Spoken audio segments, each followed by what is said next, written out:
Before beginning, I would like to make a few acknowledgements. Firstly, thanks to the Abigail Adams Institute for this opportunity to present my thesis here today, primarily for their constant support throughout my academic journey through seminars and reading groups. A special thanks to Danilo Petronovich for his mentorship in challenging me to intellectual courage. I would also like to thank Professor Kruger here today for his teaching, guidance, and support throughout my thesis. I attribute most all of the worthwhile thoughts in this thesis to the conversations we've had the past few years. Also to my friends attending today, thank you for putting up with me this past semester as I've been annoying you with all this. So the thesis I'm presenting today is entitled A Preliminary Inquiry into Value. To enter this thesis, I would like to offer a brief few reflections on this title. The word preliminary. This designates the impossibly deep nature of the question I am attempting to investigate in this thesis. It also designates the movement at play within it.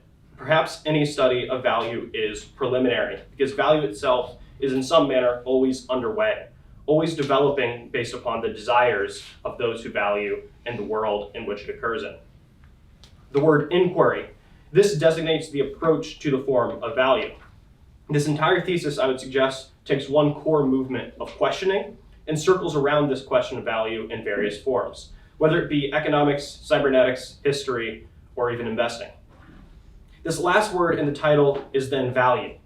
This word deserves careful analysis, which I do not have time to give here, but let me briefly move through a history of the usage of this term and introduce the outlines of the problematic to which I attempt to contribute. Beginning, philosophy begins with the identification with the good, with being, as in Plato. Aristotle focuses more directly on value and splits value between exchange value and use value. There begins with the scholastics' then understandings of value of a thing as identified as a sort of God-given value, or intrinsic worth, or fair price. After the scholastics begins the study of economics properly understood by Adam Smith, who identifies value with labor. This follows through David Ricardo and culminates in the human production-focused value form theory of Karl Marx. Contra these labor theorists are the utilitarians and marginalists of neoclassical economics, the likes of Marshall and Walras. They take a subjectivist track to value, which supposes the value of a thing for a person is seen as in its individual usefulness to that person. These neoclassicists lay down assumptions like auction theory, rational actors, and a basket of predetermined preferences. Importantly, these neoclassicists won out in the field of economics, and their victory began the ceasing of the question of value in economics. This question became seen as too philosophical, too unscientific for the economic science. At the same time in philosophy, the question of value perhaps culminates in Nietzsche, who calls for a reevaluation of all values. Following Nietzsche, then, there is a school of neo-Kantian axiology, beginning with Hermann Latze, and slowly terminating after Heinrich Rickert, which strove towards a scientific study of values, oftentimes taking the form of objective and universal highest values. Similar to economics after neoclassicism, in philosophy after Heidegger, the study of value as the primary study of philosophy ceased. This was due to Heidegger's introduction of ideas like world and Ereignis, all of which are covered in the paper sent out prior to this talk. After Heidegger, such a study of universal and objective values was seen as fundamentally flawed. Universality and objectivity were impossible under postmodernism. Some of Heidegger's students, like Hans Jonas or Leo Strauss, revived the study of value in various forms, like natural right. But value as the primary study of philosophy seemingly ceased. With this history, what my thesis hopes to contribute is the reintroduction of the idea of value through the lens of desire. The question, why, I believe, is a fundamental problem for philosophy. Let's then overview the thesis. There are 7 sections to it. The first 6 of these sections take an aphoristic form, circling around the question of value and desire in relation to the title of each specific section. These 6 sections I'll be covering in this talk today. The 7th section is more scholarly and contains 4 papers entitled Technology and Nature, Pindar, Simondon, and Heidegger, whose title explains its purpose, Heidegger's word, Ereignis, which I sent out, The End or Ends of History between Kojev and Nishida, which investigates the historical philosophies of these philosophers centering around their usage of dialectic, and then finally Contributions to a Philosophy of Alpha, which is the most practical application of the principles brought forth in the first 6 sections and investigates the term alpha in the context of investing, which traditionally means excess returns to the market. The question must then be asked, how are these very disparate ideas brought together into one overarching thesis? Economics, history, cybernetics. This is why I sent out the paper Heidegger's Word, Ereignis. Just as Heidegger's contributions to philosophy is a disparate work, capturing in its totality one core movement, I hope this thesis circles around the question of desire in a similar manner. Importantly, the structure I lay forth of desire, is that similar to the word Ereignis in Heidegger's vocabulary? As you can tell, this thesis is large and unwieldy. I cannot go into depth into all of the sections properly, so I will restrict myself to these first 6 and move quickly. Let us then ask the question, what is desire? Desire is often seen as a force, an urge, a psychological drive. Sometimes desire is a thing that a subject possesses or owns, but it cannot be controlled. Sometimes desires are seen to terminate in consumption and reduce the rational to the animalistic. Desire is a basic human experience. It is not some far-flung metaphysic or high-reaching ontology, but a basic fact of life that we all contend with. To outline my view of desire, let me create an analogy to the movement of Heidegger's word, Ereignis. In the creation of this analogy, let me rather cite the 8th verse of the 5th chapter of the Song of Songs. In this, the Shulamite says the words, "I am sick with love." Let me repeat this. In the 5th chapter of the 8th verse of the Song of Songs, the Shulamite says the words, "I am sick with love." This is a most basic human emotion. All have experienced this.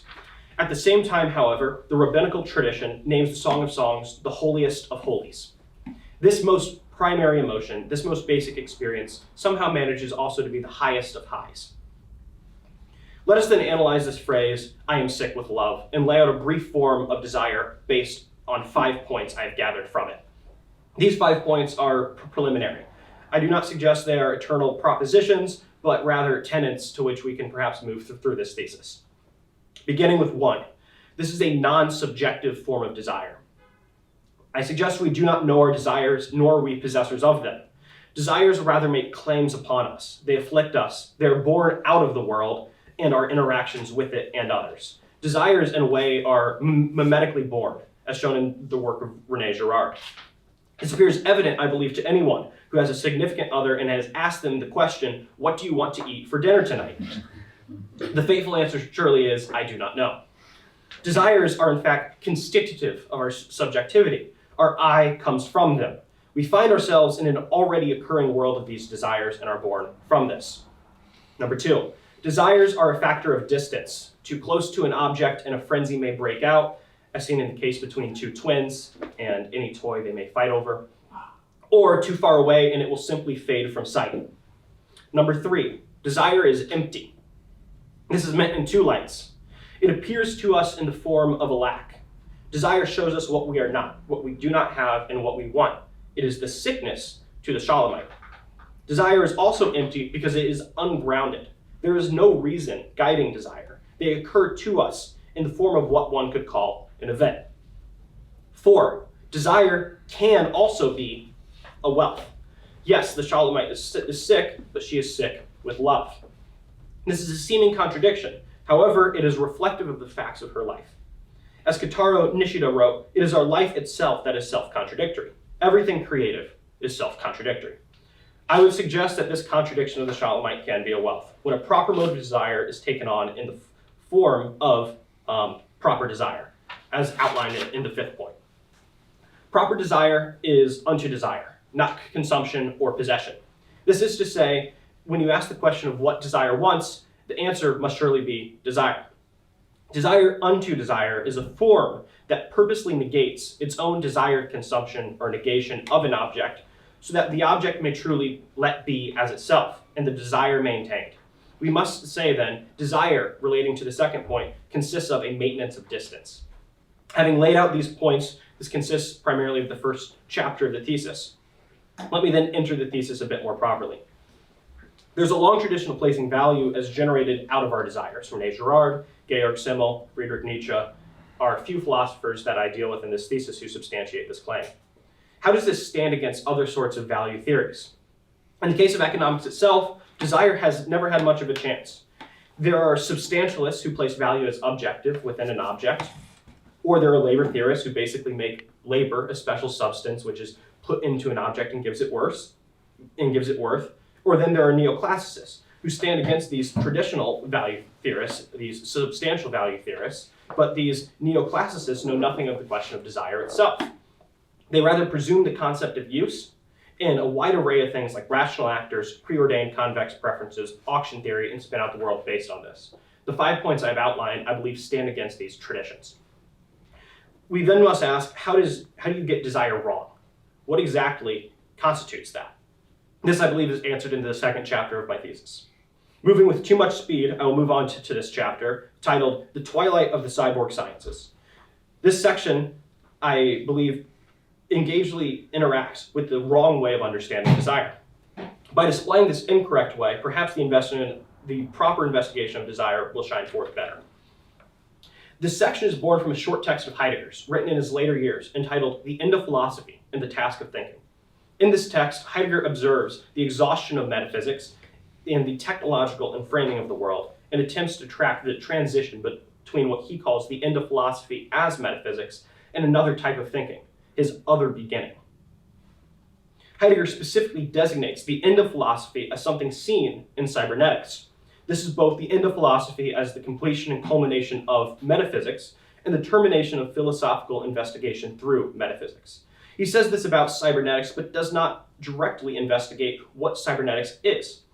The task of this chapter is the interrogation of cybernetics in the context of desire. What is cybernetics? Cybernetics is based on the essential thought of the recursive process, the feedback loop. It is a thinking of systems as displayed primarily in the work of Norbert Wiener.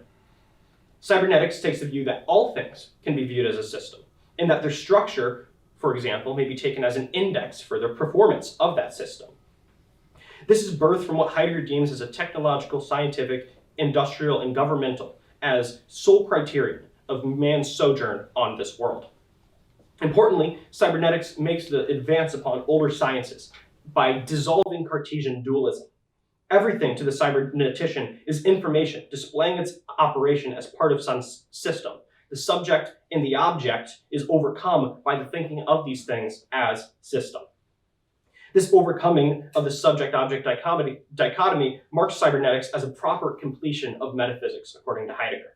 Cybernetics, though, was not only a phenomenon in thought, but an also eminently historical movement, born from DoD laboratories that Norbert Wiener worked within, and it came to define not only the whole of knowledge through its birthing and redefining of fields like physics, information theory, game theory, chaos theory, organizational management, and so forth, but also through the political reorganization of the world along cybernetic means, as done in the Cold War. What is the problem of cybernetic philosophy? Why is it both the end and completion of philosophy? Let us investigate the etymology of this term. It comes from the Greek word kubernetes, which means steersman. Norbert Wiener liked this word, as it held the connotation of guidance among waves of unpredictability. To be a steersman is to be a captain, the highest and guiding force of a ship. Allied with technology, science, government, and industry, cybernetics surely played the self-assigned role of guiding its thought. Yet what is missing from the presentation of cybernetics thus far? The essential questioning of truth and of desire.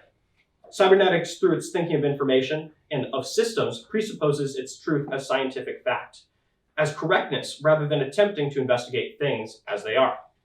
Embracing structural analogy, cybernetics looks at things and understands them as entropy, or information, as displayed in sciences, and thus entirely neglects their individual ways of being.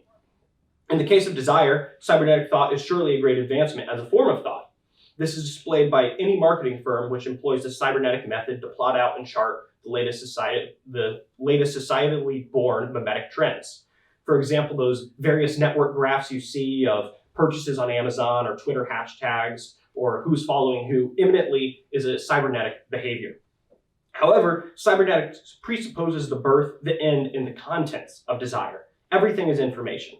The unknown nature of desire, its play between people and things, its mirroring, its wealthy emptiness, as outlined in the first 5 points, are entirely neglected. Rather than this, the manipulation and control of these desires is enacted and supposed. Reflecting back on the Song of Songs, chapter 4, verse 1 reads, "Your eyes are as doves behind your veil." To cybernetics, the Heideggerian Gestell of thought, there is never a veiling. All is information, all desires are readily and perfectly seen. Where then might we understand a better way of coming towards value and desire? Let us move on then to the third section, entitled Nietzsche's Reevaluation. Nietzsche, perhaps more than any others, introduces the essential question of why. It is this, in relation to our desires and values, he tackles. He calls forth a reevaluation of all values, to philosophize with a hammer, to create new values. He brings forth the eternal recurrence of the same. The entire thesis could center on any single one of these things. Let me briefly, though, focus on two things, as there are plenty of time constraints, and let me move through this quickly. The first is Nietzsche's form of justice, as presented in the Untimely Meditations. Here, Nietzsche writes, "The hand of the just man who is empowered to judge no longer trembles when it holds the scales. He sets weight upon weight with inexorable disregard of himself. His eye is unclouded as it sees the scales rise and fall, and his voice is neither harsh nor tearful when he pronounces the verdict. All this sets him on solitary height, as the most venerable example of the cold species of man, for he desires truth, not as cold, ineffectual knowledge, but as a regulating and punishing judge. Truth, not as the egoistic possession of the individual, but the sacred right to overturn the boundary stones of all egoistic possessions. In a word, truth as the last judgment, and not, for instance, as the prey joyfully seized by the individual huntsman." Let us then ask how such justice is possible. To Nietzsche, this is surely in distance, the pathos of distance. This is what grants the ability to be just. This solitary height is where the just man sets apart the world such that his judgment may bring forth truth. All his desires, affiliations, cares, and predispositions are neutralized by such a distance, that he may be this cold demon. To be just, to enact justice, I would suggest, requires a certain regulated distance from what is judged. The prior condition for such justice to ever be possible is the distance and regulation of this desire. What is the character of his truth? It is final. It eliminates the egoistic possession of the individual in favor of a non-egotistical true justice. Justice appears then not as a subjective truth or some objective fact, or rather emerges prior to these two, from the distance taken on by the judge. Without such distance, thus arises the ever-present tendency towards resentment or reaction. Too close to an object, the judge may resent it or react against it, both taking the form of pitiful violence or a complaint. The complaint contains the subtle fulfillment of its hope. It is tainted by a desire that is directed not towards the truth, but towards a higher judge which it hopes to arbitrate its claim. For truth, though, there is no such judge that stands outside of it. What Nietzsche does by emphasizing distance here in the case of judgment shows the intimate relation of desire and what we see as truth. The proper truth of this empowered judge is the one which comes as a last judgment. It makes a specific claim upon this judge, and he must reflect his desire based upon this claim of truth. The second reflection I offer on Nietzsche is etymological. Nietzsche, the philologist, I hope, would appreciate this. Nietzsche, in praising values, does not praise a propositional statement of eternal values, nor an everlasting form of the good. He praises a different sort of value. Value comes from the word valere in Latin, which means strength. Nietzsche specifically praises the strong and knows of their necessary protection from the weak. Value is a worth, from the German word wert. This comes from the word werthan, which means to become, and is also coming from the Anglo-Saxon word vero, which means hero or venture. Nietzsche's value, I would suggest, is never static, but eternally becomes what it is. It ventures itself again and again as a reevaluation of all values. Nietzsche's value in venturing is a creating anew and a calling forth of heroes. It is a intimately related connection to the desire for these values itself. To value requires the venturing of the desire of these values. Moving too quickly then, let me move on to the fourth section entitled Heidegger's Desire as Event. For this, let me just read from the thesis directly, a brief section entitled Vows of Poverty. There's an odd dialectic formed between desire and love. Desire is often understood as some sort of lack, a state in between, in which there is a not yet consummation on the horizon that forms the goal of the desire. For example, the subject desires an object. The object is that which forms the subject consumes the object, becomes satisfied, and no longer does it desire. Or, for example, it can be seen that in the case of love, there's a harmonious achievement of desire. It is the end of a search that desire prompts, where rather consumption, a sort of affirmation, and resultant end of searching is found. Desire is an active component, and love thus is a static or inactive component. The obvious yet deceiving solution to this problem of desire and love would be a synthesis. a loving desire, or a mutual recognition. Heidegger, whose corpus may entirely circle around this dialectic, treats this issue most directly in his brief work entitled Poverty, which he shared with friends after World War II. Here, Heidegger writes, "Poverty is a not having, specifically a lacking of the necessary. Wealth is a non-lacking of the necessary, a having beyond the necessary. The essence of poverty, however, lies in a being. To be truly poor means to be in such a way that one is lacking nothing except the non-necessary. To be truly lacking means not being able to be without what is non-necessary, and thus immediately and exclusively belonging to this non-necessary." Here, I treat poverty as a synonym for desire, this wanting lack. Heidegger does not define poverty against wealth, but rather poverty is identified with wealth. True poverty does not lack things it needs, but rather that which it does not need. That is the non-necessary. Poverty needs the non-necessary, which Heidegger corresponds to his free and open realm, the free and open space discussed in the paper I sent out. This is where things may truly show themselves as they are. Yet, poverty in its necessity of the non-necessary does not encroach upon it. It rather belongs to this free and open, and is thus the true source of wealth. To explain what I'm talking about, let me quote from Heidegger again. "We have become poor in order to become rich. Becoming rich does not follow from being poor like an effect following a cause. Rather, genuinely being poor is in itself already being rich. As we are not lacking anything because of poverty, we own everything already. We are in the overflowing being, which overflows all needs that make us needy." Returning, poverty generates wealth. Poverty is somehow itself a wealth. The two are identified with each other. The philosopher Giorgio Agamben takes issue with Heidegger's use of poverty. Agamben's complaint against Heidegger is due to this so-called dialectical reversal, in which poverty is not actually poverty somehow. Beyond this, Agamben is upset with Heidegger because his poverty is tainted by a lack, a nothingness, which taints it from true belonging. According to Agamben, Heidegger's model of poverty is surpassed by the Franciscan model of poverty. Here, Agamben writes, "The openness is that which is in question in the world, which is itself essentially an openness to a closure." This is referencing Heidegger. "And the one who looks into the open sees only a closing up, sees only a non-seeing. For this reason, that is to say, insofar as the world has been opened only through the interruption and nullification of the relationship of the living being with its disinhibitor, that is, its non-necessary, being is from the very beginning traversed by the nothing, and the world is constitutively marked by negativity and disorientation." What Agamben notes here is that Heidegger's poverty is only an openness to a closure. By being tainted with lack, Heidegger is seen to err. He places negativity at the heart of positivity. Poverty, which is wealth, is in fact predicated on nothing. It is not involved with the free and open space which Heidegger attempts to achieve through poverty. Without positive content, poverty fails to generate true wealth. Wealth, as something only achieved through poverty, is thus entirely out of reach or fated to failure from the start. Agamben decides that the only way to surpass Heidegger is to render this mode of being and nothing, of positivity and lack, inoperative. If Agamben errs in his analysis of Heidegger, is that he too easily attempts to follow Heidegger's directive towards letting a thing be. This letting of being is found in the simultaneous releasement of being itself through its deactivation in the form of what Agamben calls a landscape. Here, Agamben writes, "We see them as perfectly and as clearly as ever, yet we do not see them." This is in reference to landscape painting. "Lost, happily immemorially lost in the landscape. Being is suspended and rendered inoperative, and the world, having become perfectly inappropriable, so to speak, beyond being and nothing, no longer animal nor human, to the one who contemplates the landscape is only the landscape."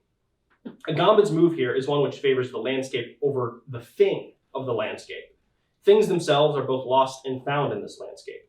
Agamben's poverty is a total and complete openness, which is predicated on the positivity of things themselves. His poverty is not a lack, but rather a making use of things. This is a total saving of appearances, an act of loving which never wants. The tension of the desirous poverty outlined by Heidegger, the negativity inhabiting the want of the desire, is rendered inoperative in the form of life of the landscape. No longer is there a lacking positivity infused with a negativity, but a position beyond either of these is found. Agamben analyzed key examples of Heidegger's usage of the term poverty throughout his corpus in order to come to this conclusion. Agamben's scholarly eye, I do not wish to suggest is wrong. I just say he too easily errs in his analysis because he simply forgets one key passage of Heidegger's use of the term poverty, as seen in his work, The Event. Here, Heidegger writes, the inceptual event-related courage of thinking, the courage that disposes toward steadfastness as thinking, is the nobility of poverty, in the simplicity of its departure. Poverty experiences the favor and grace of the beginning. I would suggest Heidegger's poverty is one which is lacking, but also does not lack. His nothingness is different than how Agamben understands it. The simplicity of the departure is that which experiences the favor and grace of the beginning. Returning to our beginning correspondence of poverty with the dialectic of desire and love, it may be said that desire is that which itself has already somehow found love. Here we thus have not a lack predicated upon a negativity or a lacking positivity, but a step backwards to the very emergence of positivity itself, while still maintaining the tension of the positive and the negative. In this way, Heidegger does not fail to go beyond being in nothing, but in fact goes beyond their surpassing through a original maintenance. This is shown in the Bremen Club lectures, where he writes, when world first properly takes place, then being along with itself, the nothing, vanish into worlding. Only when the nothing and its essence from the truth of being vanishes is nihilism overcome. Heidegger here locates a pure origin, yet somehow maintains the departure of this origin. The event is grace, yet also must be departed towards. The event vouchsafes courage to the departure, yet poverty is identified with both the departure and the origin. What I suggest what we have then is not a dialectical reversal, as Agamben suggests, but a contradictory identity. Here, Heidegger is not making a grand distinction between being and nothing, and a sleight of hand takes place, which gives birth to a wealthy poverty, but is rather simply discussing the captivated yet desirous, loving yet yearning, consummated but lacking state of the Shulamite of the Song of Songs, who cries, I am sick with love.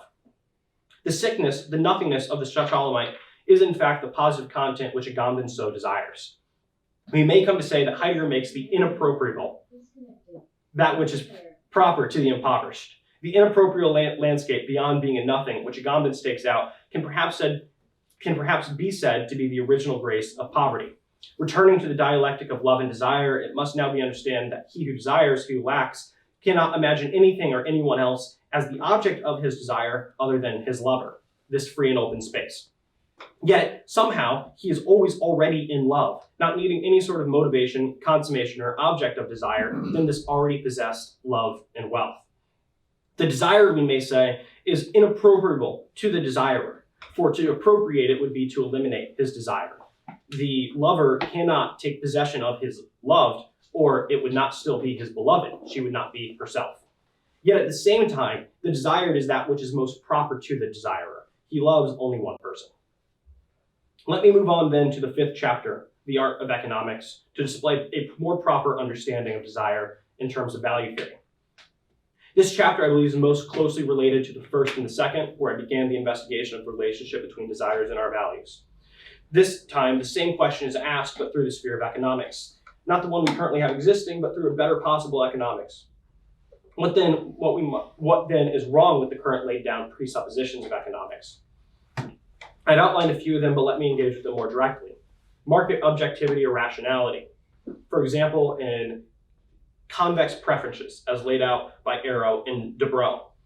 This takes the form of something that becomes more desired or preferred highly. The market will then tend towards taking a substitution of it. Take, for example, bread. If the price on bread rises, you will decide to go and buy bagels. So as something becomes more desired, your preferences are convexly shaped so that you find a substitute and go towards something else. Another example would be utility, which is taken as a correlative of desire or want, which Alfred Marshall writes in his Principles of Economics. Another example would be barter theory, where money is excluded for economic analysis, and rather what you analyze in economics is the trading between two goods. Against this view of economics is the view of desire in economics I'm attempting to sketch out. If we take one of the tenets thus far discussed, distance as core to desire, market objectivity may, for example, seem to make sense in a time of properly modulated distance between the consumer and the consumed. However, as soon as this distance is violated, if any object is placed in too close of proximity and vied for by others, such objectivity surely would not apply. One example would be, rather than convex preferences, one would have a greater tendency towards escalating preferences. This would be clear in the case of the fashion industry, where perhaps what it's selling is more so the price tag and the prestige of wearing something rather than anything else. The entire historical occurrence of the dealership process, I believe, would come to matter. Rather than what one could call auction theory, one would have to look at the social dynamics of the auction house, the yelling between auctioneers, the vicious battle for the desired item. Practically, in economic terms, money and liquidity would become primary concerns because desires are centered around these things. They are directed by money and because of liquidity, which itself is the availability of your object to be transformed into money. That is to say, a modulator of distance between a subject and his desired object. Too little liquidity, and you are not able to transform your money, your object into money. Too much liquidity, well, it's very easy to do so. So liquidity in the same way can be seen as distance. Scarcity itself, I would suggest, would come under question in this paradigm, because scarcity would be seen not as a natural fact where objective actors take it into account, but rather as a fact birthed from our desires. This is to say, things are scarce because we desire them, not vice versa. One further point, which perhaps will finally show one example of what I'm talking about when it comes to market objectivity, would be the saying of any good trader, which is to say, it is better to be wrong and make money than to be right and lose it all. If you've ever traded stocks, you understand this. So let me display this most accurately in the example of the 2008 Great Financial Crisis. The common explanation for this centers around fraud in the subprime housing market. Yet this itself has no means of explaining how the crisis spiraled out of control, except for the dynamics of desire and liquidity thus far discussed. The subprime housing bonds were a relatively small portion of the overall housing market, which itself is a small portion of a larger economy. If money does not matter to an economy, as barter theory suggests, such fraud in the economy could simply be absorbed on the balance sheets of people by modifying them and accounting for this loss objectively. This, however, did not happen in 2008. This is much rather a story of liquidity and desires. The failures of the subprime housing market caused a cascade, where traders working on margin found themselves without liquidity in a time of need. Analogously, their desires became compressed into a very small space that everyone needed to frantically fight over. And the entire market cascaded out of control because of this. When everyone needed liquidity, it was not present, because they themselves were the liquidity. Let me quote Andre Orléans from his book, The Empire of Value, to serve this example. For when money talks, it is never the language of economics that it speaks, but instead the quite different idiom of sovereignty. It describes a world that is repugnant to liberal individualism, in which society is an expression of authority that grows out of a mimetic unification of its members around a set of beliefs. Money, thus, is a disruptive force because of its very power to provoke irrational behaviors, particularly in times of crises, when they are apt to lead to panic as everyone rushes to convert his holdings into liquid assets. End quote. At the end of the day, what I am sketching here is not a science of economics, but what could rather be called an art. This art of economics is one that is necessarily historically situated, bears itself inductively, not deductively, and centers around the question of what is valuable and to who it is valuable. Once again, with too much speed, but coming to a close, let me move on to the sixth section. I have this entire time been attempting to inquire, to sketch out in a preliminary manner what the back and forth movement of desire consists of, and what the proper study of it would require in its most proper form. I'm unsure if I've adequately treated this question. For example, the essential questioning of what is the relation between desire, value, and reality has gone unasked thus far. Do our desires touch the real? Do things themselves and our valuations somehow interact, or do our valuations float above them? Are these things rather mimetically determined, or do they have nothing to do with the objects themselves? This is to ask the question, is value in beings, or do we simply give beings a value? Let me introduce a passage by the philosopher Georg Simmel where he talks of an echo, which perhaps may give a way of entering this question. If an object of any kind provides us with great pleasure or advantage, we experience a feeling of joy at every later viewing of this object, even if any use or enjoyment is now out of question. This joy, which resembles an echo, has a unique psychological character, determined by the fact that we are no longer wanting anything from the object. In place of the former concrete relationship with the object, it is now mere contemplation that is the source of enjoyable sensation. We leave the being out of the object untouched, and our sentiment is attached only to its appearance, not to that which in any sense may be consumed. Here I suggest Simmel introduces an entirely non-substantial form of value, an echo, which brings purity to the relationship between the subject and the object. No longer does the desire of the subject attempt to encroach upon the object or use the object. Through great pleasure, the senses have been cleansed of any want. Is this not surprising? Traditionally, great pleasure would be thought to awaken the senses for an even more ferocious desire for the object. However, Simmel suggests the opposite.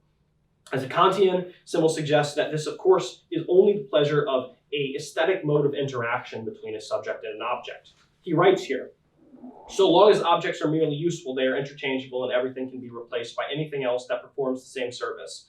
But when they are beautiful, they have a unique individual experience, and the value of one cannot be replaced, even though it may just be beautiful in its own way. Returning then, the beautiful appears somehow in a different category than the useful. When an object is no longer placed in a series of wants and needs and viewed aesthetically, it is truly and uniquely placed in its individual existence. The desires of the viewer are somehow still satisfied in the form of this echo. Where does this echo emerge, though? Simmel suggests from the joy of viewing the object in its beauty. The joy, though, is not within the object, but from the subject who views the object. All of this, I would suggest, follows from Simmel's correct detaching value from reality. However, we must consider if this detaching of reality from value, of the subject from the object, of the desire from the valuation, is still somehow perhaps mended. This is where I would suggest we look towards what Heidegger calls the mere play of the fourfold. Mirroring.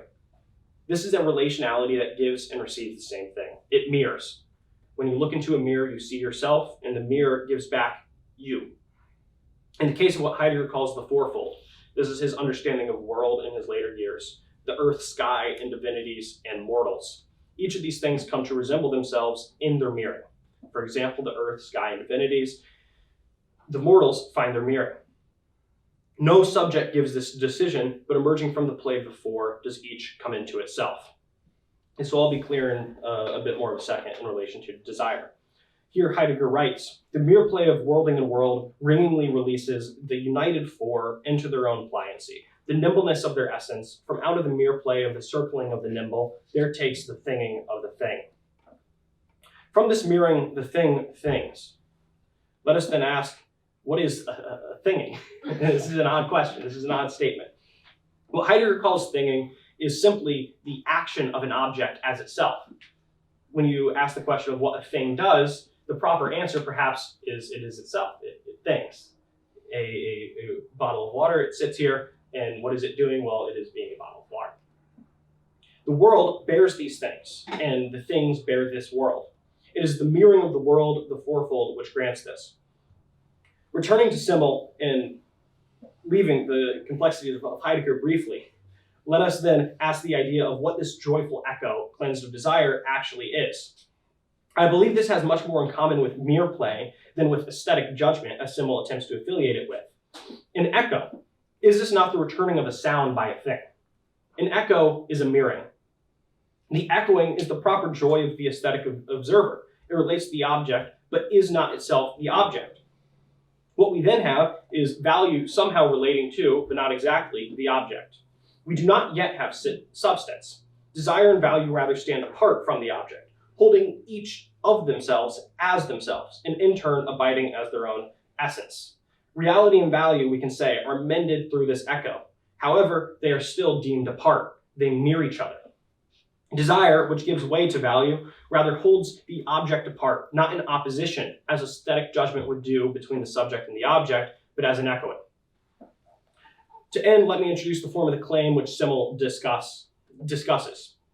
Here, Simmel writes, this form may be described as a claim or demand. The value that attaches to any object, person, relationship, or happening demands recognition. This demand exists as an event, only within ourselves as subject, but in accepting it, we sense that we are not merely satisfying a claim imposed by ourselves upon ourselves, or merely acknowledging a quality of the object. Here, the claim is the ability of a tangible signal to awaken in us religious feelings, the moral challenge to revolutionize particular conditions of life, or to leave them alone. The feeling of obligation, not to remain indifferent to great events, but to respond to them. The right of what is perceived to be interpreted in an aesthetic context. All of these are claims that are experienced or realized exclusively within the ego and have no counterpart or objective departure in the objects themselves, but which, as claims, cannot be traced either to the ego or to the objects to which they refer. Regarded from a naturalistic point of view, such a claim may appear subjective, while from the subject's point of view, it appears to be objective. In fact, it is a third category, which cannot be derived from either subject or object, but stands, so to speak, between us and the objects. The claim here, I suggest, is a self-justifying value. It emerges prior to the split of subject and object, and insofar as these two relate, desire and valuing, the claim constitutes that relation. The claim places itself onto the subject and demands recognition. The claim attaches itself to the object as that which must be recognized. The claim forms the relationship between these two things. Civil names, religious feelings, moral challenges, and aesthetic contexts as examples of those which generate claims. All of these makes perfect sense in the case of desire. Certain events or things may appear to people as the ultimate value or total worth, which is entirely unexplainable within the ego of those who desire. The claim can be said to be a representative of a pure form of value. It is born from the desire of a subject. It is not born from the desire of a subject, but rather is itself which births the desire for itself within a subject. It is existing as an event. This claim of value, we may say, echoes within the subject. To end, let me finally read a passage of the Song of Songs. Chapter 8, verse 6. Set me as a seal upon thine heart, as a seal upon thine arm. For love is as strong as death, jealousy as cool as the grave. The coals thereof are coals of fire, which hath the most vehement flame. What we have then here, I would suggest, is an echoing claim of value, which the sick lover of chapter 5, verse 8 experiences. Thank you.